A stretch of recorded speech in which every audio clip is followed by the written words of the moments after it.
Pues es un gusto poder estar nuevamente con ustedes de forma virtual y en esta ocasión pues corresponde hablar acerca del gen GATA1 y de la proteína que lleva su mismo nombre. Esta es la forma en la que abordaremos el tema empezando por la descripción del artículo. Para posteriormente pasar a la introducción, decir generalidades de GATA1 así como de su familia que va de la GATA1 al Instituto de Biología Molecular y Biotecnología de Creta, Grecia, y también John Straboulis, quien se encuentra en el Centro de Comprensión del Cáncer y la Escuela de Cáncer y Ciencias Farmacéuticas del King's College de London de la Unión Europea. Entonces, pues como introducción diremos que la diferenciación celular es un proceso pues muy complejo que se regula a través de programas transcripcionales específicos. Esos programas pues a su vez están regulados por factores de transcripción maestros que desempeñan papeles esenciales en cualquier linaje celular para comprometerse y diferenciarse con éxito a una velocidad exacta. Como ya sabemos, pues las células eritroides deben producirse diariamente en grandes cantidades, de acuerdo con un programa de diferenciación celular especializado que incluye la reducción progresiva del tamaño, la detección del ciclo celular, la síntesis masiva de las cadenas de globina y la enucleación, como ya lo hemos comentado, pues ya en algunas clases previas. En esta revisión de artículo hablaremos exhaustivamente del GATA1. El GATA1 pues, es reconocido por ser el maestro regulador transcripcional de la eritropoyesis, ya que controla todos los aspectos de diferenciación, supervivencia y también la detección del ciclo celular. Se ha demostrado que mantener la homeostasis de la proteína GATA1 es un proceso altamente regulado en la eritropoyesis, pues su desregulación pues, conlleva a una eritropoyesis ineficaz que incluso puede llevar al origen de una clona leucémica. Esta GATA1 pues pertenece a una gran familia que se conoce como la familia GATA, que de factores de transcripción que comprende 6 miembros del GATA1 al GATA6 y como pueden darse cuenta, la imagen pues forma parte de factores de transcripción necesarios para que se lleve a cabo la hematopoiesis de forma efectiva y eficiente. Sin embargo, pues tiene un rol prácticamente indispensable en el ámbito de la eritropoiesis o la formación de las células rojas. Sin embargo, pues la familia GATA que involucra del GATA1 al GATA6 también juega un papel importante en la regulación de otros procesos biológicos como el desarrollo embrionario, el crecimiento celular, la diferenciación y la morfogénesis tisular. Todos los miembros de la familia de factores de transcripción GATA reconocen y se unen a un sitio de ADN específico, que es el sitio W-GATAR, a través de dos regiones de dedos de zinc de tipo CIS4 altamente conservados, que es la molécula que se observa aquí en la imagen. Esta secuencia de DNA se conserva evolutivamente también en otras especies como los hongos, las plantas, los animales invertebrados y vertebrados como el pez cebra y también en los mamíferos. Además que en ellos también los miembros de la familia GATA pues, desempeñan funciones importantes en la regulación de otros procesos celulares. En los mamíferos, pues los genes GATA1, GATA2 y GATA3 tienen roles importantes, pero no exclusivos del sistema hematopoyético, mientras que el GATA4, GATA5 y GATA6 impulsan la diferenciación de tejidos derivados del mesodermo y endodermo, regulando así diversos procesos de desarrollo del sistema cardíaco, gastrointestinal, endocrino y sistemas gonadales. Pero es el GATA1 el esencial para los linajes eritroides, megacariocíticos, y actualmente también se sabe que es indispensable para la diferenciación de los eosinófilos, basófilos, mastocitos, células de. Hablando de las funciones acerca del GATA1 en la eritropoyesis, se debe mencionar que GATA1 se considera el factor de transcripción maestro de la eritropoyesis, ya que regula transcripcionalmente todos los aspectos de la maduración y función de la línea eritroide. La proteína GATA1 tiene 3 dominios funcionales principales, un dominio de transactivación N-terminal llamado NTA y 2 dominios homólogos de dedos de zinc ZNF en la mitad C-terminal de la proteína.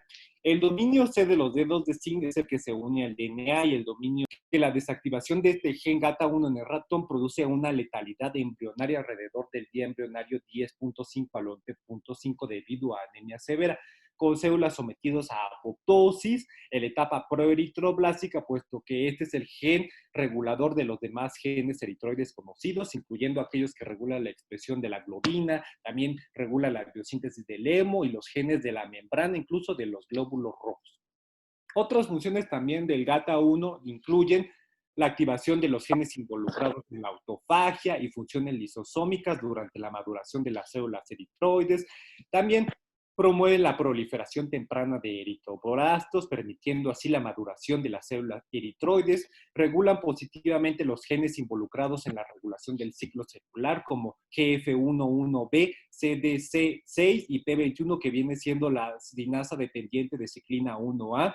También el GATA1 activa genes importantes para la supervivencia celular como BCL2, BCLXL, regula la transcripción de microRNAs y regula la expresión del microRNA 2724 y microRNA 144-451 que han demostrado modular la eritropoyesis. Estas funciones de la transcripción de GATA1 en la eritropoyesis pues están mediadas a través de la formación de complejos de transcripción activadores y represivos por interacciones del GATA1 con factores de transcripción, con factores y complejos de remodelación. Entonces, las interacciones del GATA1 mejor estudiadas son con el FOC1, como se los puse aquí en la primera imagen, y con el complejo SCL tal 1, E2A, LDB1, LMO2. FOC1 pues interactúa con GATA1 a través del dominio N de los dedos de zinc, siendo su interacción esencial para la diferenciación en los linajes eritroides y megacariocíticos.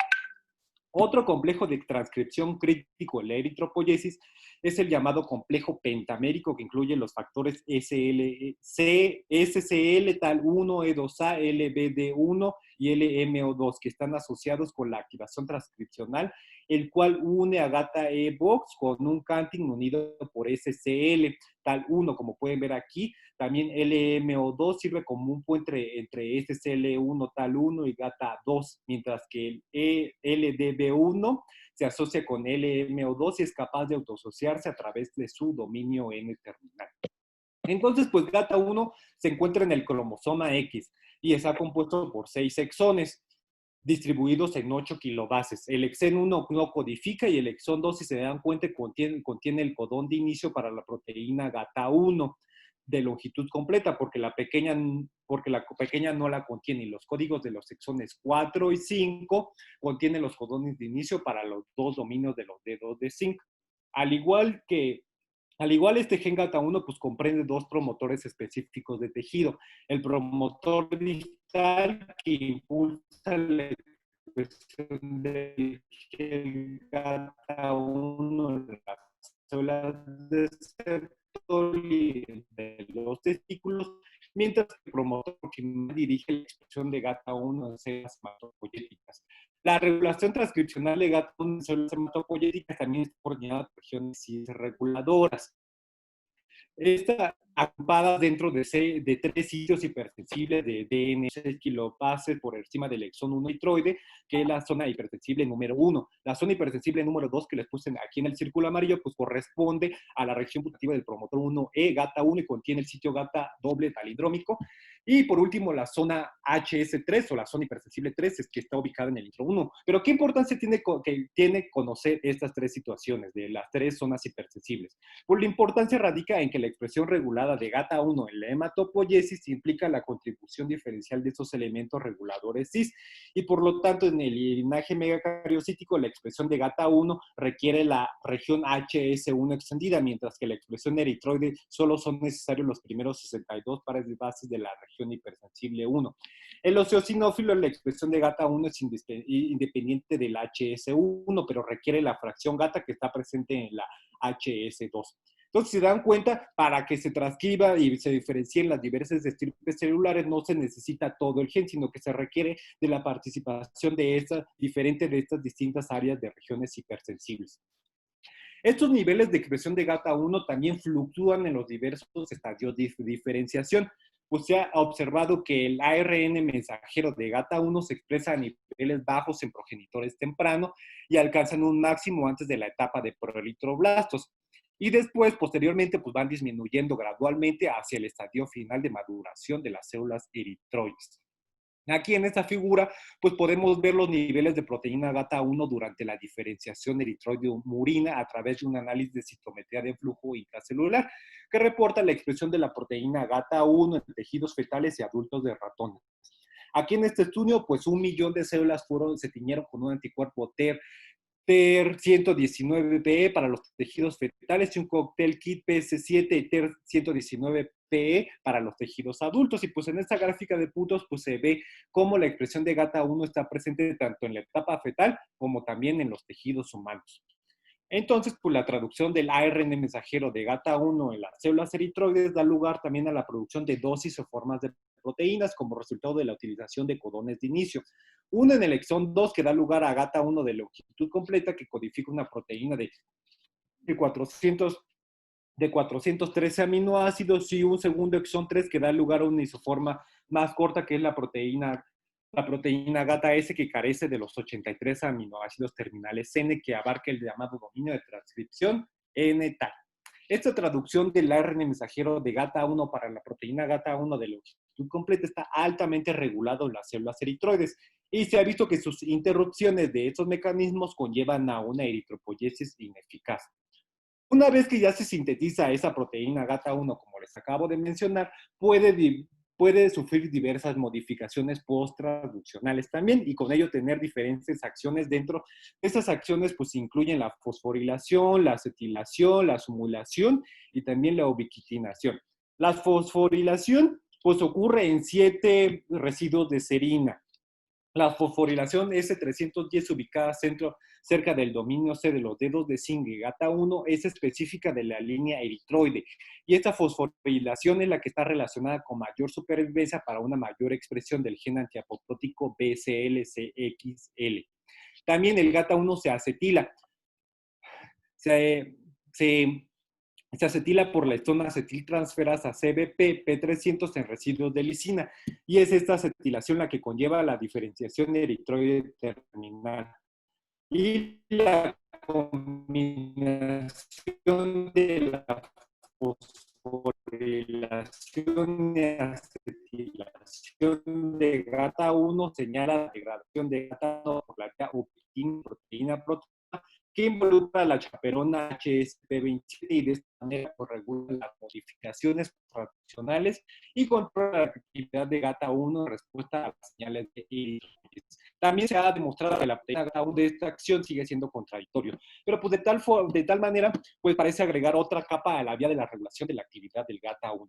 Ahora pues habrá que preguntarse cuáles son los efectos de alterar artificialmente estos niveles de proteína GATA1. Bueno, pues se ha visto que una pérdida completa de la expresión de este gen GATA1, incluso una sobreexpresión del mismo, pues resulta en la aparición de una anemia embrionaria fetal.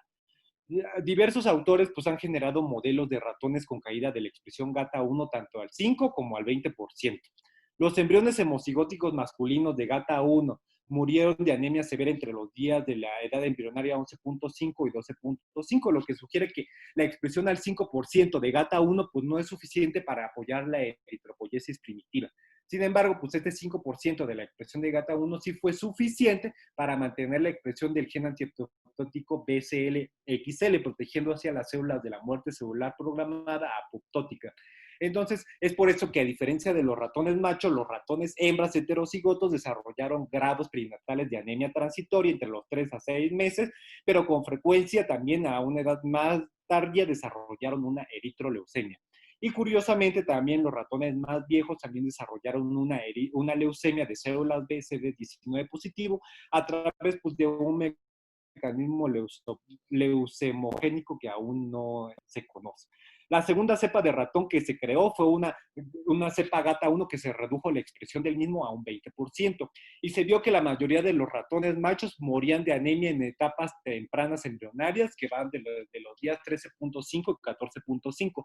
Sin embargo, pues las observaciones sugieren que la expresión de GATA1 al 20% es suficiente para soportar la eritropoiesis primitiva, insuficiente, pero sí es suficiente para soportar la eritropoiesis adulta. Los megacariocitos prácticamente estaban abolidos y los ratones nacieron con trombocitopenia severa asociada con la expansión de progenitores megacariocíticos anormales, que a los 10 meses de edad se convirtieron con una condición mieloproliferativa caracterizada por fibrosis de la médula ósea que se parecía mucho a una mielofibrosis primaria. En cambio, también pues una sobreexpresión de GATA1 demostró tener efectos dramáticos en la eritropoiesis in vitro, pues se vio que la cepa de que en la etapa de los eritroblastos causaba la detención del ciclo celular y también inducía apoptosis. Y también debe tenerse en cuenta que la alteración artificial de los niveles de expresión de GATA1 a través de su expresión forzada en progenitores hematopoyéticos, pues puede llevarlo a distintos destinos celulares. Por ejemplo, los puede llevar a destinos eritroides, megacariocíticos y también eosinofílicos. También esta expresión de GATA1 puede estar disminuida o alterada.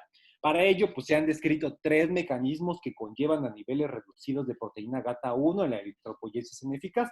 El primero es de que existan mutaciones hereditarias de GATA1. El segundo sería la traducción deteriorada de GATA1 y la tercera pues sería una protección deteriorada mediada por la chaperona HSP70 de la proteína GATA1. El mejor ejemplo de estas mutaciones hereditarias de GATA1, el eritropoyesis ineficaz, está en la anemia de Diamond-Blackfan. Pues este es un síndrome hereditario de insuficiencia de la médula ósea que se caracteriza por anemia, macrocitosis, reticulopenia y reducción selectiva, ausencia de precursores eritroides en una médula ósea normocelular. Se han documentado poco más de 200 mutaciones heterocigotas en 19 proteínas ribosómicas, y son estas mutaciones las que causan la omisión del exón 2 que resulta en la pérdida de la proteína GATA1 de longitud completa, con la expresión continua de la isoforma GATA1S que conlleva una expresión, pues como les comentaba en los ejemplos anteriores, a una expresión aberrante. Además, en la anemia de Diamond-Blackfan, pues se demostró recientemente que la proteína chaperona HSPC70 está regulada negativamente y debido a su mayor ubiquitinización y degradación proteolítica, lo que resulta en efectos de proliferación, diferenciación y un aumento de la apoptosis en las células eritroides. Otros también autores como Holanda y colaboradores también informaron acerca de una familia con una transición de la guanina-citosina en el límite del exón 2 del gen del GATA1 de miembros masculinos, lo cual resultó en la expresión reducida de GATA1, dando lugar a una anemia macrocítica, neutropenia, pero sin una trombocitopenia aparente. También esas mutaciones del gen del RS14 pacientes con mielofibrosis primaria que se asocian a niveles reducidos de proteína GATA1 y también a megacardiopoyesis.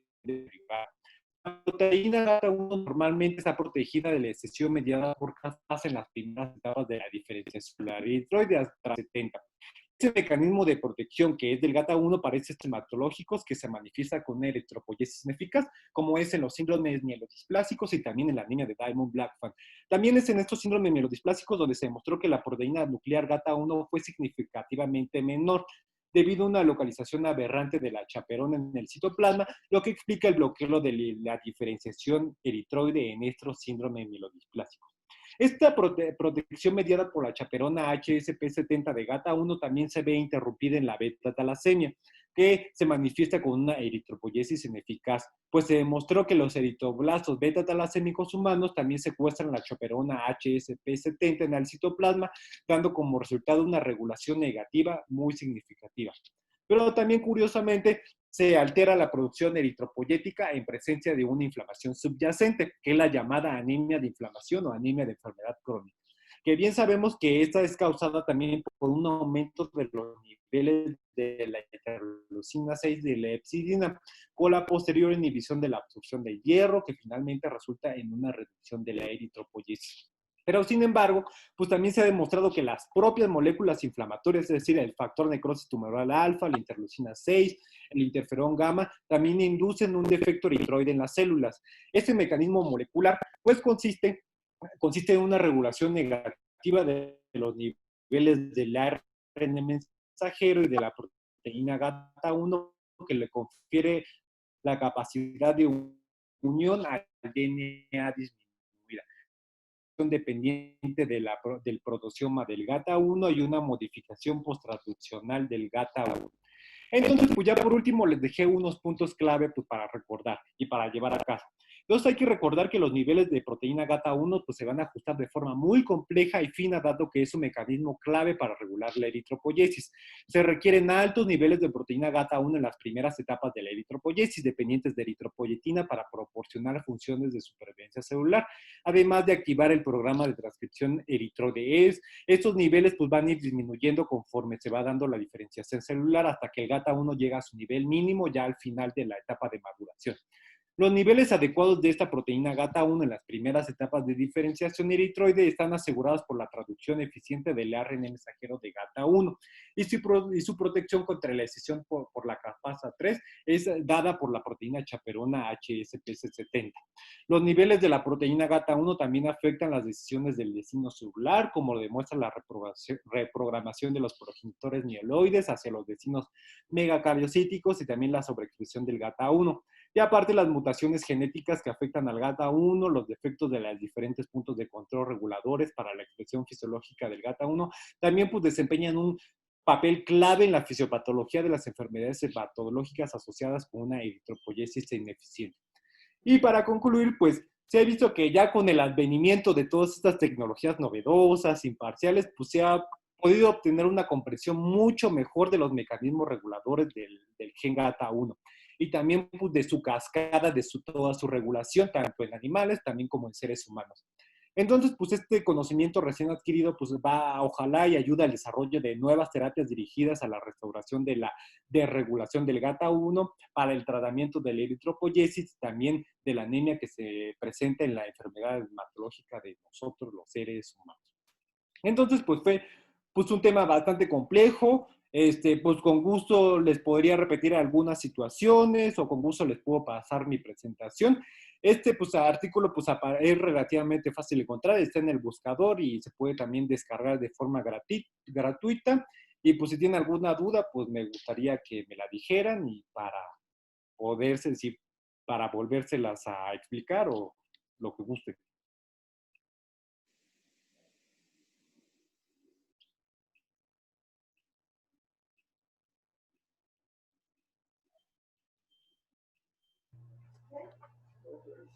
Ay, están ahí.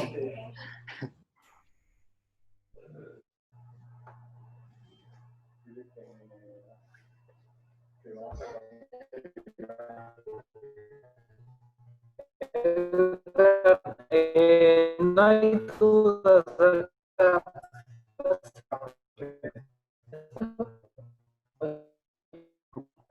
de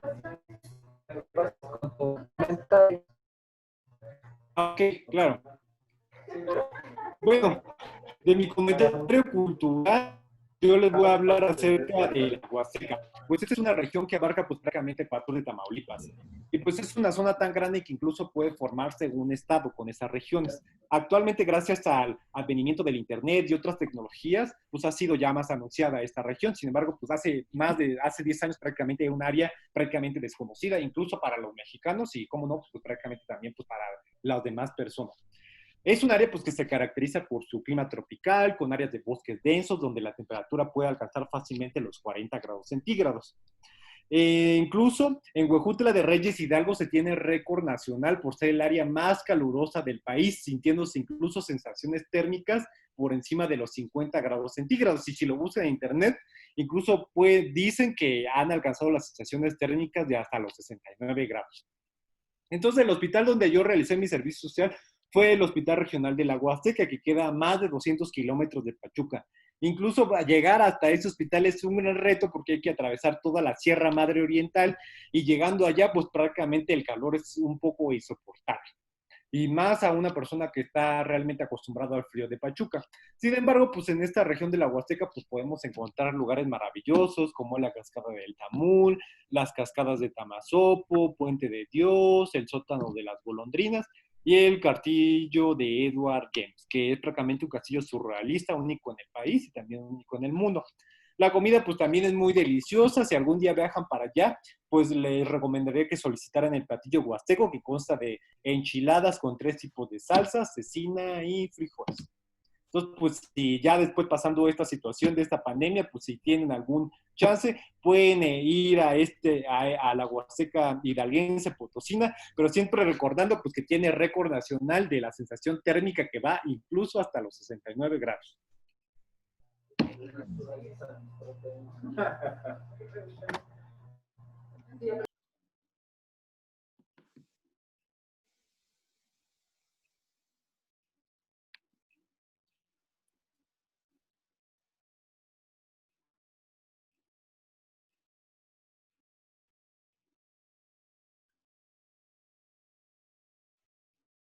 No, y luego,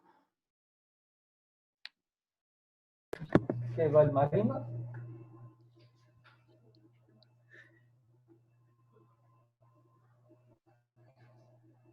Edgar, ya deja de compartir tu pantalla para que pase sí. el Marination. La verdad.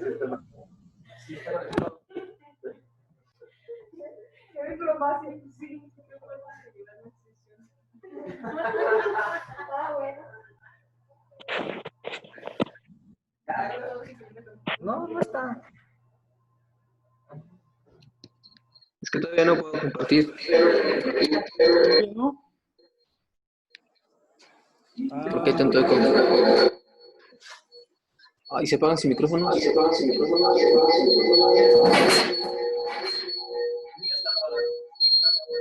Vale, pueden bajar a sus compas.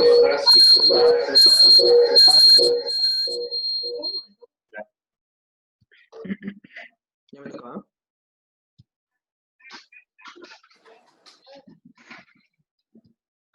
Vale.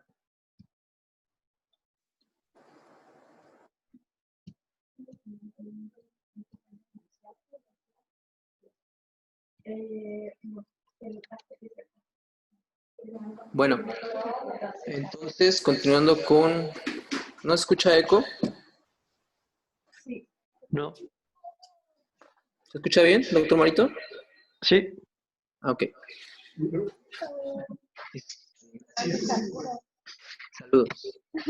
Continuando con la sesión bibliográfica de eritropoiesis, mi artículo lo hice acerca de la diseritropoiesis en el síndrome mielodisplásico, específicamente en aquellos que se acompañan de la mutación SF3B1, la cual es característica del síndrome mielodisplásico y de sideroblastos en niño y del síndrome mielodisplásico con lesión del 5Q.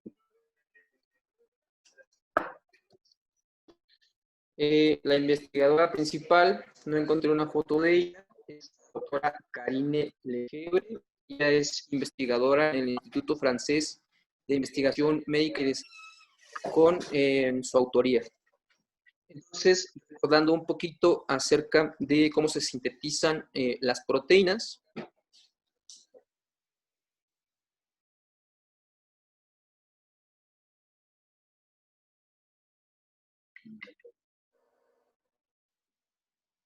Sí, o sea, es compartir.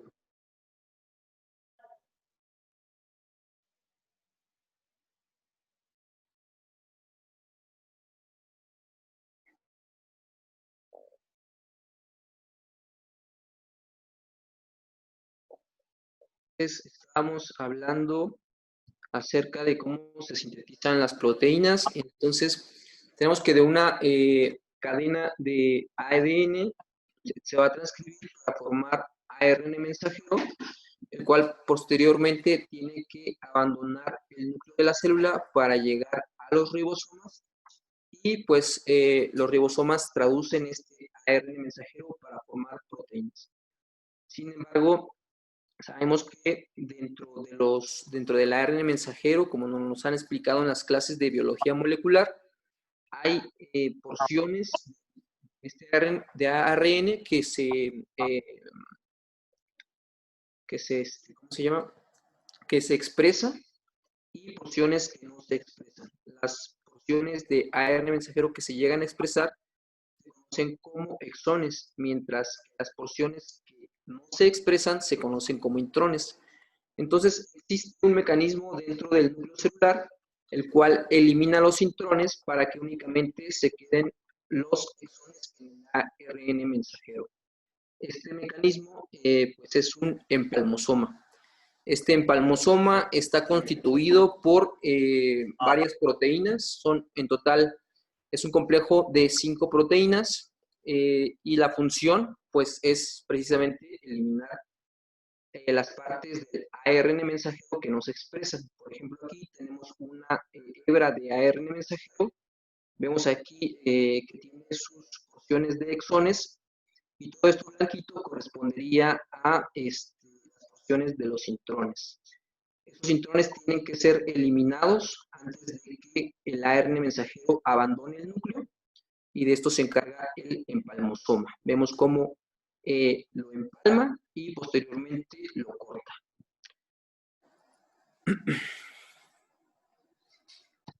Entonces, la proteína SF3B1 es generada por el gen que lleva el mismo nombre, SF3B1. Esta proteína SF3B1 es parte del empalmosoma. Entonces, hayamos dicho que hay 5 subunidades. SF3B1 forma parte de la subunidad 1.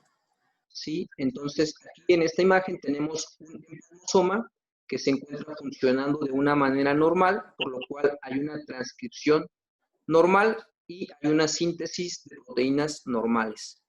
En la figura de al lado tenemos al empalmosoma con la mutación SF3B1. Esta mutación SF3B1 va a impedir el correcto funcionamiento del empalmosoma, con lo cual vamos a tener una transcripción de proteínas aberrantes. Es decir, va a haber partes del ARN mensajero que contienen intrones. Esto va a formar una proteína aberrante o va a hacer que definitivamente no se produzca esta proteína. Hasta el 50% de los pacientes, hasta el 50% del ARN mensajero de los pacientes que tienen la mutación SF3B1 no se va a llegar a formar a una proteína. Entonces, esta mutación SF3B1 se observa hasta en el 20 a 28% de los pacientes que tienen síndrome mielodisplásico. Cuando hablamos de síndrome mielodisplásico con sideroblastos en anillo, esto llega a aumentar hasta un 80%. Entonces, ¿qué es lo que ocurre? Habíamos dicho que hay una síntesis anormal de proteínas o que definitivamente estas proteínas no se llegan a formar. Hay 2 proteínas que son esenciales durante la EMO. Tenemos a la proteína PPOX y la proteína TMEM14C. Creo que se volvió a desconectar. ¿Se escucha? Sí, yo sí escucho. Indy, ¿escuchas? Ya. Indy. Bueno, entonces ya. Tenemos que estas 2 proteínas son las que principalmente se van a ver afectadas por el incorrecto funcionamiento del empalmosoma. Entonces, PPOX codifica para una proteína que se llama protoporfirógeno oxidasa. La acción de la protoporfirógeno oxidasa es catalizar la conversión del protoporfirógeno 9 a protoporfirina 1, que como sabemos, a protoporfirina 9, que como sabemos está junto con hierro a través de la ferroquelatasa, forman el grupo hemo. Y la siguiente proteína que se ve afectada cuando el empalmosoma no funciona adecuadamente por la mutación de SF3B1 es la proteína TMEM14C. Esta proteína realmente se encuentra dentro de la membrana mitocondrial interna y funciona como un poro. Su función es transportar a la porfirina mitocondrial al interior de la mitocondria. Entonces, cuando esta proteína no se expresa o se expresa de manera aberrante, la porfirina mitocondrial no puede ingresar a la mitocondria, con lo cual hay una inadecuada formación de la síntesis del grupo hemo. Esto va a originar que los precursores de porfirina se empiecen a acumular dentro de la mitocondria. Entonces, cuando esto sucede, y nosotros hacemos una tinción de azul de Prusia, vamos a poder observar pues estos precursores de proteína depositados en las mitocondrias. Y esto pues, es lo que se conoce como sideroblastos en anillo. Para decir que una célula tiene sideroblastos en anillo, debe de contener al menos 5 inclusiones mitocondriales y debe de estar rodeando al menos una tercera parte del núcleo, a manera de precisamente de un anillo. Ahora, las mutaciones SF3B1 además pueden coexistir con mutaciones de la DN-metiltransferasa A y con mutaciones de TET2 que probablemente puedan contribuir a conferirle una ventaja proliferativa a la mutación SF3B1. Bueno, ya hemos dicho cómo se define un sideroblasto en anillo. Y bueno, pues en el síndrome mielodisplásico, la mutación SF3B1 se correlaciona con la presencia de sideroblastos en anillo, un repunto de plaquetas normales o elevados, una mayor celularidad de la médula ósea, dependencia de la transfusión de glóbulos rojos, una mayor incidencia de eventos trombóticos, y pues es tan importante la importancia de la mutación SF3B1 que en la última clasificación de la OMS del 2016, aquellos pacientes que tienen sideroblastos en anillo, para que cuente como criterio, deben de ser al menos 15%. Sin embargo, si se encuentra la mutación SF3B1, basta con solamente tener 5% de sideroblastos para que entre como criterio de síndrome mielodisplásico con sideroblastos en anillo. Y bueno, ¿qué es lo que ocurre en los pacientes con la deleción del 5Q? Como sabemos, el síndrome mielodisplásico con deleción del 5Q aislado se caracteriza por anemia macrocítica constante, recuento de plaquetas normales altos, y esta anomalía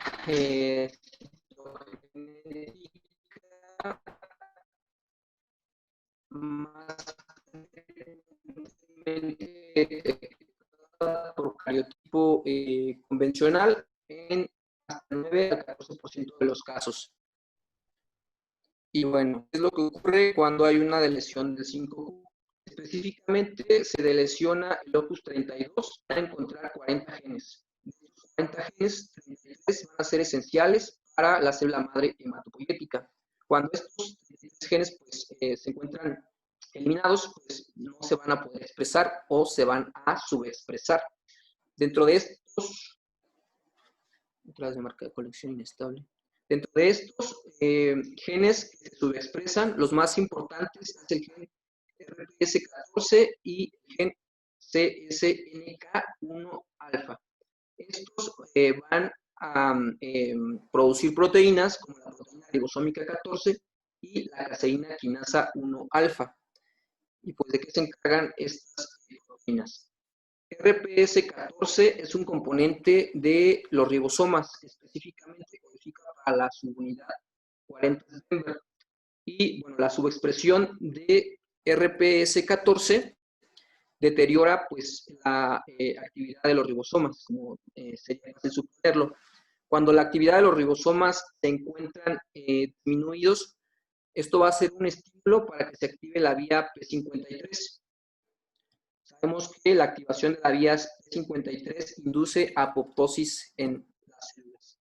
Entonces, la haploinsuficiencia de RPS14, además, también promueve el acortamiento de los telómeros, que es otro impulso para que una célula entre en apoptosis, con lo cual también pues, afecta a la síntesis de proteínas. Y tenemos como consecuencia que va a haber diseritropoiesis, anemia macrocítica, displasia de megacariocitos y expansión clonal.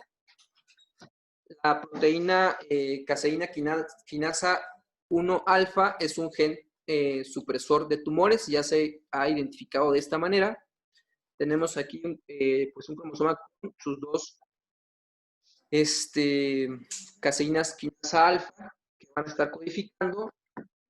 Cuando hay una haploinsuficiencia, es decir, que solamente encontramos un cromosoma que está codificando para la caseína quinasa alfa, va a inducir la expansión de las células madre hematopoyéticas, lo cual le confiere una ventaja competitiva de repoblación, lo cual va a producir clonalidad y proliferación de estas células.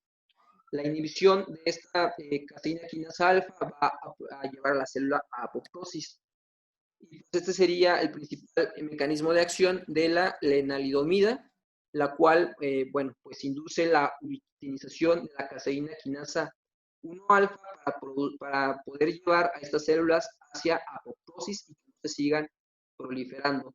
Esto explicaría por qué la lenalidomida es tan efectiva para tratar a los pacientes que se encuentran con lesión del 5Q de manera aislada.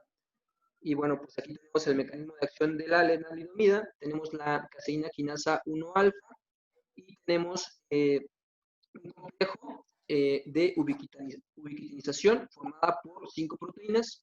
De ellas, la más importante sería cereblón. Cereblón, bueno, la lenalidomida une a caseína quinasa alfa con cereblón para inducir degradación de estas proteínas, de la caseína quinasa 1 alfa. Y pues como conclusión, conocer el mecanismo de la diseritropoiesis depende del tipo de alteración genética iniciadora y pues se requieren más esfuerzos continuos para descifrar los mecanismos de la eritropoiesis ineficaz para diseñar nuevas terapias dirigidas para la anemia en síndromes mielodisplásicos. Pues ya. ¿Cómo se llama la otra? ¿La de quinasa y la otra cómo se llama? Es RPS14.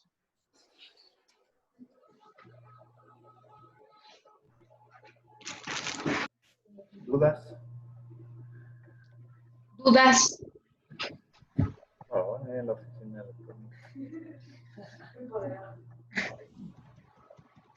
de John, ¿No? ahí la está. No, se me pasa.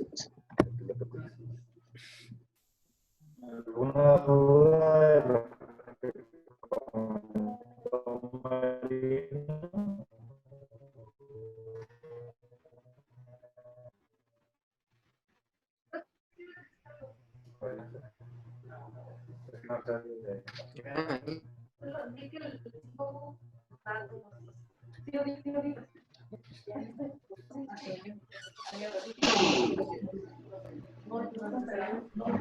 Pues ya. Ay, no, ya no. Bueno, mi aporte, pues hace como una semana iba llegando a mi casa, vi pues una estrella fugaz, me llamó mucho la atención porque ha sido la estrella fugaz más brillante que he visto. Ya con Alex. En casa. Entonces, me llamó la atención. Bueno, más bien encontré en Facebook que en estos días la Tierra está atravesando la estela que deja el cometa Halley. Entonces, bueno, pues ya todo el mundo conocemos el cometa Halley, hemos escuchado hablar de él, y pues me pareció interesante buscar algunos de este cometa. Fue descubierto por Edmund Halley, y pues el cometa Halley es muy grande, tiene una longitud de aproximadamente de 15 kilómetros de largo, orbita alrededor del Sol, su órbita en promedio dura 75 años, es el único cometa que es visible desde la Tierra a simple vista. La última vez que se vio fue en 1986 y pues la próxima aparición está prevista hasta el año 2061, es decir, dentro de 40 años, quién sabe si nos toque. ¿Ande?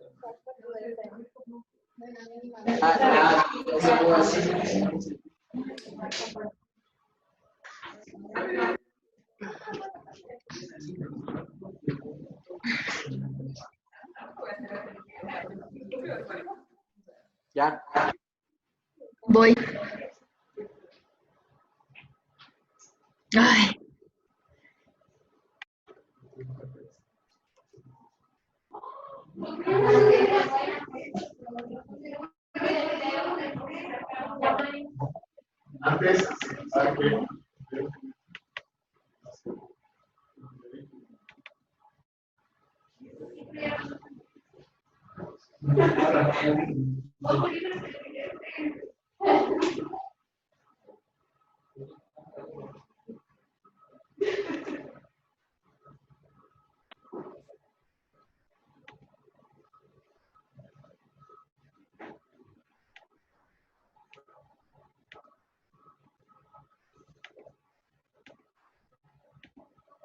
Voy, es que no la había abierto.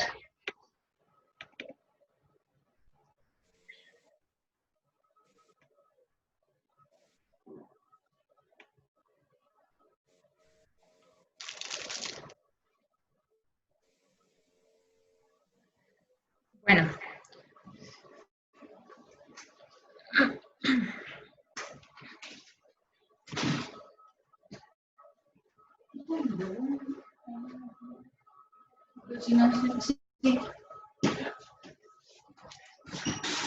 Bueno, vamos a continuar con la sesión de eritropoyesis. El artículo que elegí es la interrelación de la eritropoyetina con el factor de crecimiento de fibroblastos 23 y la eritroferrona en pacientes con anemia hemolítica hereditaria. Este fue publicado en el Blood Advances en abril del 2020 y los principales autores es Annelies Van Buren, Michelle Eisenga y Carlo A.J.M. Gaillard. Todos ellos son médicos que trabajan en la Universidad de Centro Médico en Utrecht, que son Países Bajos. Anteriormente era Holanda. Y es un grupo interdisciplinario de nefrólogos, dermatólogos y de médicos internistas que prácticamente tienen varias publicaciones en relación al factor de crecimiento de fibroblastos. Entonces, tenemos a manera de introducción que la familia de los factores de crecimiento de los fibroblastos está formada por 23 proteínas. Dentro de estas proteínas tenemos al factor de crecimiento fibroblástico 23, que como principal actividad regula la homeostasis del fosfato y del calcio. Esto va a ser principalmente sintetizada por los osteoblastos y los osteocitos a nivel del túbulo conformado proximal en el riñón, que va a aumentar la fosfaturia, va a disminuir las concentraciones de vitamina D activa al inhibir la 1-alon, la concentración de hormona paratiroidea. Pero bueno, de acuerdo a diversos estudios, el factor de crecimiento de fibroblastos 23 también está relacionado con la homeostasis, tanto del hierro, la inflamación y de la eritropoyesis. Entonces, tenemos que en algunos estudios donde han utilizado ratones knockout, en donde eliminan el gen del factor de crecimiento de fibroblastos en osteoblastos y en osteocitos, se ha demostrado la producción y la acción en otros tejidos. Principalmente se ha habido esta producción a nivel de las células progenitoras eritroides que expresan los receptores de factor de crecimiento de fibroblastos y estos a su vez van a secretar altos niveles del factor de crecimiento de fibroblastos 23 en respuesta a eritropoyetina. Entonces, podemos también discernir que la eritropoyetina es un modulador positivo de la transcripción de este factor de crecimiento de fibroblastos 23 en médula ósea a nivel de eritroblastos. Entonces tenemos aquí que la eritropoyetina induce la producción de este factor en osteoblastos, en osteocitos y también en progenitores hematopoyéticos, principalmente en células madre hematopoyéticas de linaje negativo, que se incluyen las células que llevan la clásica firma fenotípica de linaje negativo con SCA1 positivo y CKIT positivo. Y tenemos obviamente que un exceso de este factor, más bien, puede conducir a un metabolismo mineral renal alterado y alteraciones cardiovasculares principalmente. Entonces, tenemos aquí a manera de esquema que dentro de las células progenitoras eritroides se van a expresar el factor de crecimiento de fibroblastos a nivel de su ARN mensajero en condiciones fisiológicas. Y esto se va a observar se va a ver aumentada más bien en respuesta a la eritropoyetina. Entonces, tenemos que el factor de crecimiento de fibroblastos 23 se va a producir como una proteína intacta biológicamente activa, que la vamos a ver ahí como aquí como lo marca la forma I, que es una forma intacta o es una forma completa del factor de crecimiento de fibroblastos, pero a nivel del plasma existen ciertos mecanismos que la escinden o la separan. Entonces, esta escisión proteolítica da como resultado a una formación de este factor de crecimiento de fibroblastos, pero a su forma inactiva. Y entonces vamos a tener que, por aumento de esta escisión proteolítica de este factor de crecimiento de fibroblastos, va a haber una inhibición competitiva al aumentarse esta forma inactiva a la activa y va a conducir a una supresión de la señalización del factor de crecimiento de fibroblastos. Y factores que van a escindir y van a disminuir entonces la forma activa van a ser la eritropoyetina, la inflamación y la deficiencia de hierro. Entonces tenemos aquí otra vez esquematizado que ante la deficiencia de hierro, la inflamación y el aumento de eritropoyetina se va a estimular el aumento proporcional de la transcripción y de la escisión del factor de crecimiento de fibroblastos. Esto va a tener como resultado que los niveles del factor de fibroblastos en su forma inactiva aumenten y los niveles del factor intacto, biológicamente activos, van a permanecer prácticamente iguales, pero va a resultar en una relación disminuida o que se va a aproximar a cero. Y tenemos aquí la otra vertiente, en donde hay una enfermedad renal crónica, en donde la escisión de fibroblastos, del factor de fibroblastos, estará disminuida, por lo que habrá un aumento de la producción del factor de crecimiento, pero la enfermedad renal crónica también se va a acompañar de estos estados proinflamatorios como la deficiencia de hierro, que entonces vamos a tener todo aumentado y nos va a traducir en una relación del factor de crecimiento de fibroblastos cercano a 1. Entonces, también tenemos que hablar, aparte del factor de crecimiento de fibroblastos 23, de la eritroferrona, que es una hormona producida por los eritroblastos en respuesta a la eritropoyetina y va a actuar como un regulador negativo de la hepcidina durante la eritropoyesis por estrés.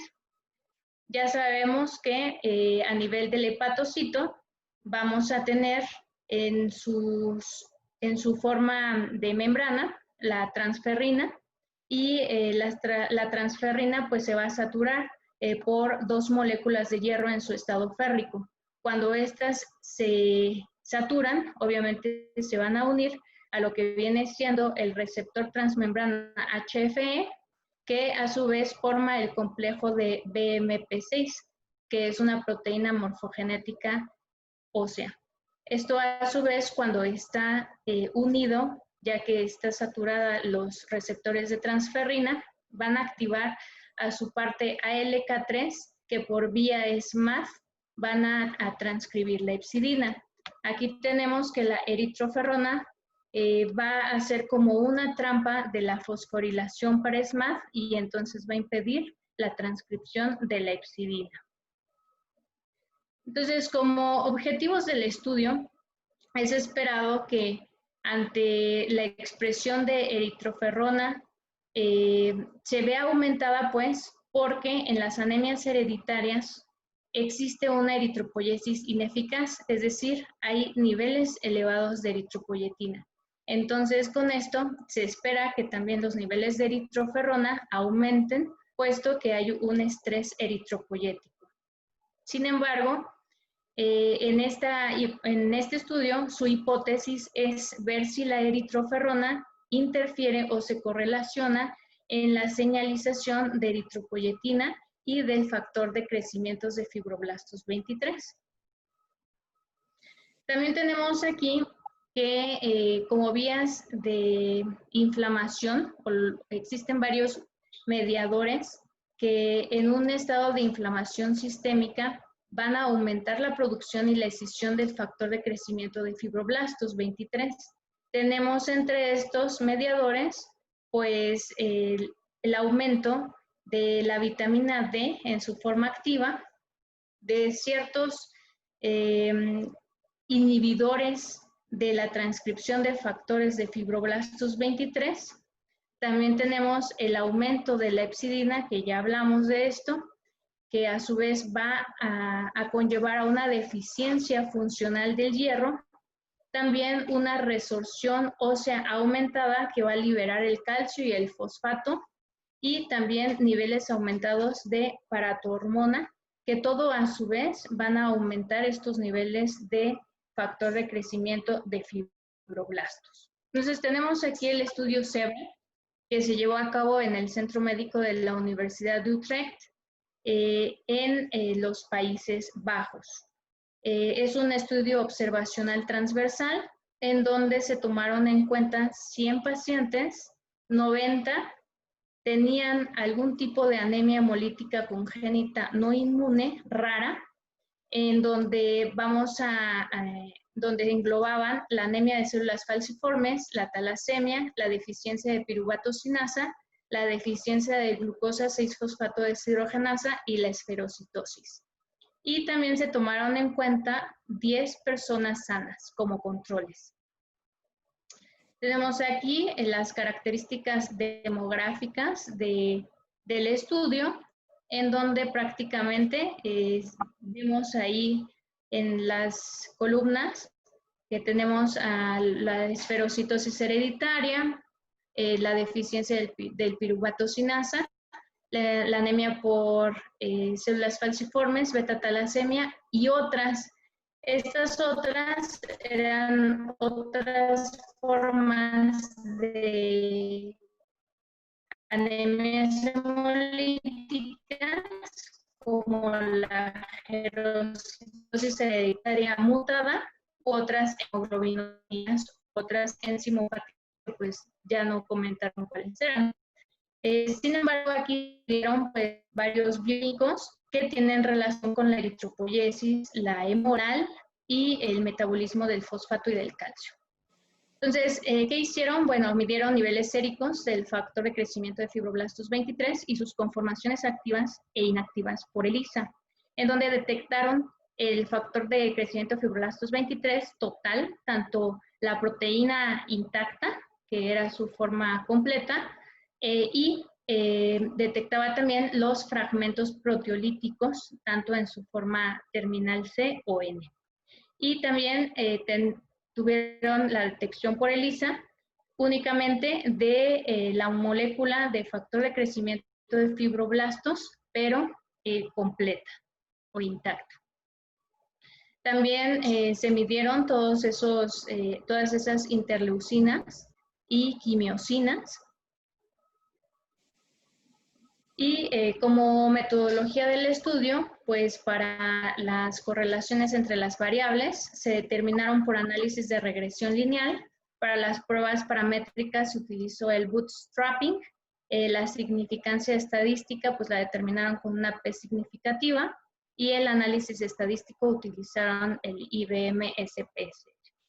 Entonces aquí tenemos en este análisis de regresión lineal, en donde se reportó la correlación entre el factor de crecimiento de fibroblastos 23 y los niveles de eritropoyetina, en donde podemos observar que los pacientes individuales se representaron como por enfermedad y por requerimiento de transfusión en cada una de estas.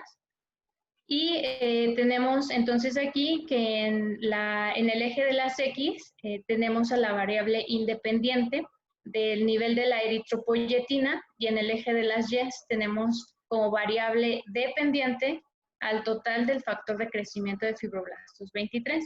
Y como variable aleatoria, pues tuvimos todas las diferentes enfermedades hemolíticas congénitas raras no inmunes. Entonces, en este estudio se muestra por primera vez la importancia de la señalización de la eritropoyetina, y con la correlación del factor de crecimiento de fibroblastos 23 y se expresó como un coeficiente de correlación positivo de el 0.64. ¿Qué quiere decir esto? Cuando un coeficiente de correlación se aproxima a +1 o a -1, o sea, la unidad, esto quiere decir que la relación es buena. Obviamente no perfecta, porque sí debería ser la unidad completa, pero es una correlación buena.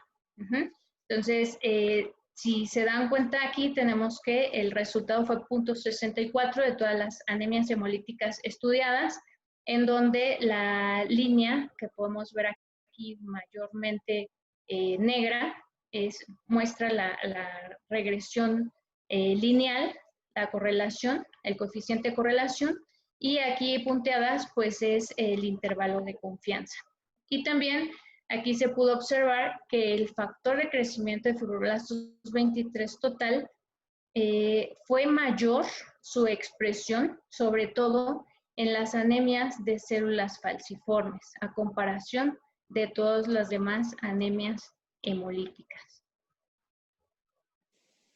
Y también como otras conclusiones o resultados del estudio, demostraron que, pues bueno, ya comentamos que sí hubo un coeficiente de correlación positivo entre el factor de fibroblastos y de la eritropoyetina, pero también entre la eritropoyetina y la eritroferrona, con un coeficiente de 0.47. Pero lo que no hubo fue correlación entre el factor de fibroblastos intacto con la eritropoyetina, ni entre la eritroferrona con el factor de fibroblastos 23 total o con la forma intacta.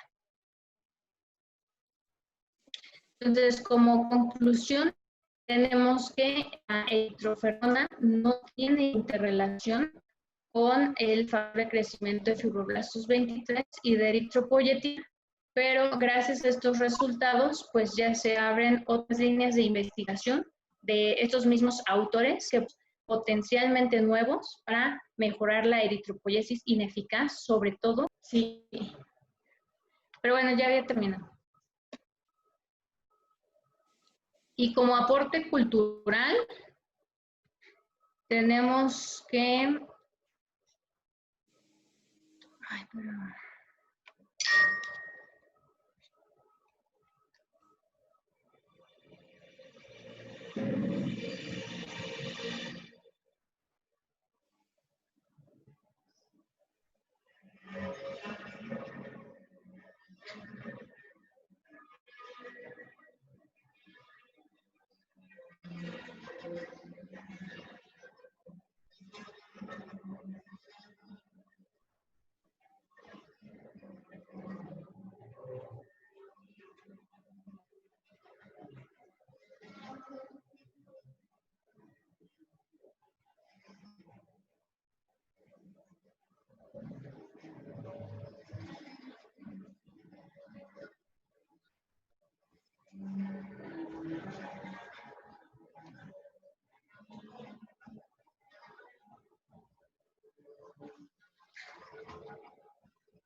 Bueno, como tal, ese es uno de los 6 suites para violonchelo de Johann Sebastian Bach.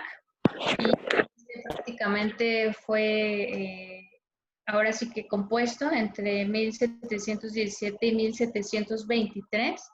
Pero pues existe una historia de estos 6 suites para violonchelo en donde están escritos en el pequeño libro de Ana Magdalena Bach, que fue la segunda esposa de Johann Sebastian Bach, y estos se pueden encontrar pues prácticamente como una interesante compilación de, de los 6 suites del cello. Este en particular, el primero, pues es uno de mis favoritos.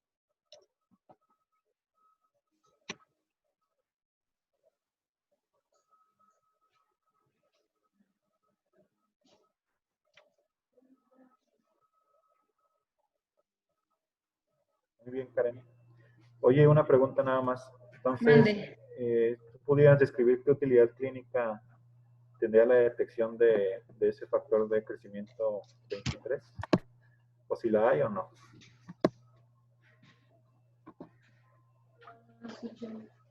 ¿Utilidad clínica?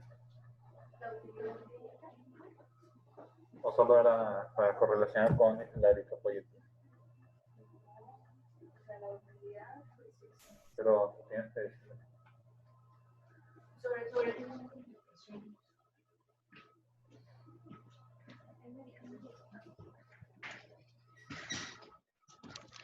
Pues prácticamente sería más bien tener un mejor control de este factor de crecimiento de fibroblastos, puesto que niveles muy elevados tienen sí repercusiones, sobre todo cardiovasculares, se han asociado a insuficiencia cardíaca por hipertrofia ventricular izquierda y también pues sobre todo falla renal aguda, pero precisamente por una alteración en el metabolismo del fosfato y del calcio, que obviamente sí se ve mayormente repercutido pues ya en una enfermedad renal crónica como parte de su fisiopatología y su producción aumentada, pero en los pacientes que tienen pues anemias hemolíticas autoinmunes, como si tiene correlación con niveles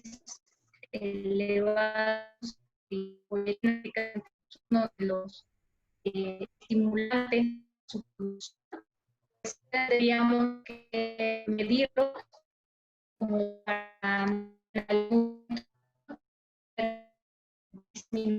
otros o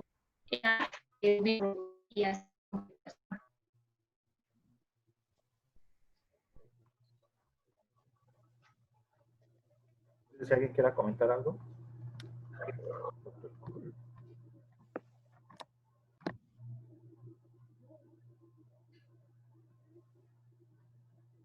O del caso de la clase de María.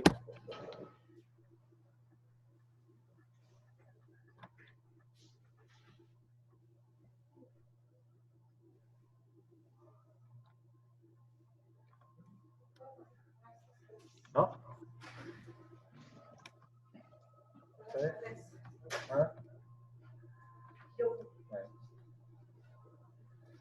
Muy bien, pues ya terminamos la sesión del día de hoy. Gracias a todos por conectarse.